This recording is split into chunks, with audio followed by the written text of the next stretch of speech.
the next chapter is called More Than Beer Money, which is largely trying to deal with business growth and asking yourself whether that's the thing that you want to do, and if it is, how you might think about it.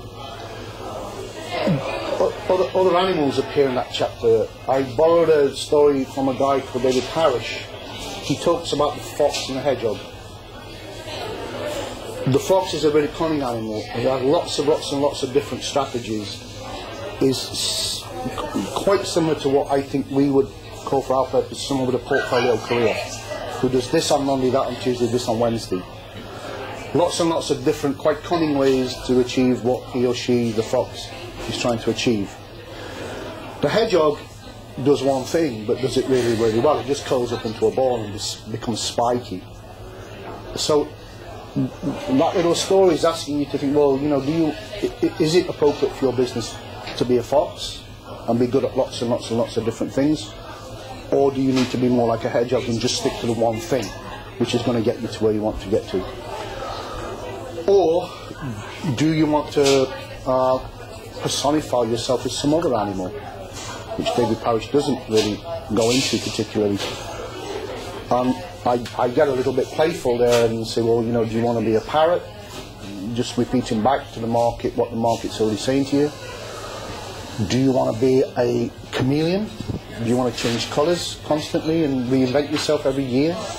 Do you want to be, I can't remember, there are other animals that figure in this, but you get the proposition, you get the idea. I think it's a good thing to think about what you want, the why of your business plan, before you get to the what, and the details and the nuts and bolts of your business plan or your business strategy. And the final chapter is called Soul Food, which, you know, kind of takes us full circle back to the side of the soul thing. How do you press the refresh button of the creative bit of your creative business? How do you find strategies to reinvent yourself if that's what you want to do? There's Buddhism in that chapter. There's some really interesting sort of anecdotes from people who've sort of done this for a while, then moved away, come back, come at it from a different angle. And this is where the quiz starts, because I think one of the things that's really useful to think about soul food, self-reinvention, is lateral thinking. And I'm going to ask you a lateral thinking question now to see if you can get the answer, because apparently I have to give chocolate away. I'm going to give it away anyway, so it doesn't really matter if you get the question or not. So this lateral thinking exercise is called the train and the superfly.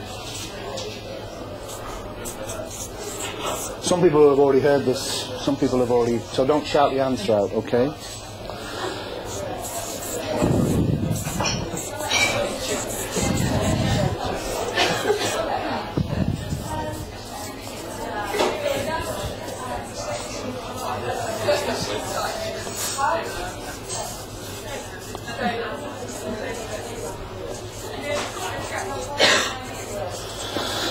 Adrian's officially clever, so can he answer for everybody? You'll probably get it then.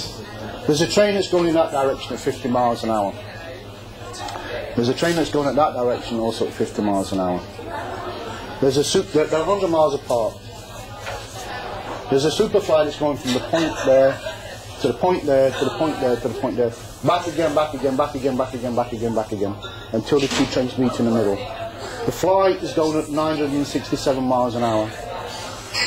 Your question is, how far does the fly fly in total until the two trains meet? When you've got 10 seconds. You've got this line road. Well, they never do meet two trains on two lines. No, there's no trick. There's no trick question. He's flying nowhere because ultimately he's dead. No, there's no trick questions. All existence is pointless. That's part of the answer that you... It'll be the fly. 967 miles. Yeah. What? How did you arrive at that?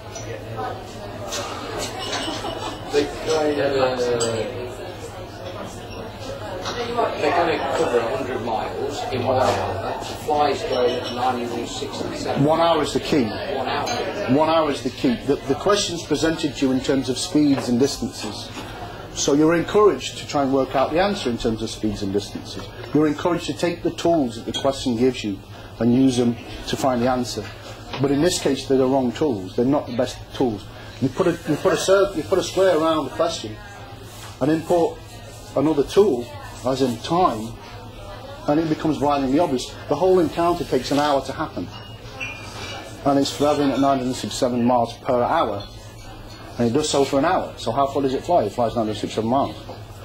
I think that's a useful thing for soul food and creativity, is question your questions. Question how you're questioning your questions. Stand back from the details and come at it from a different angle, and maybe the answer will become much more obvious. So.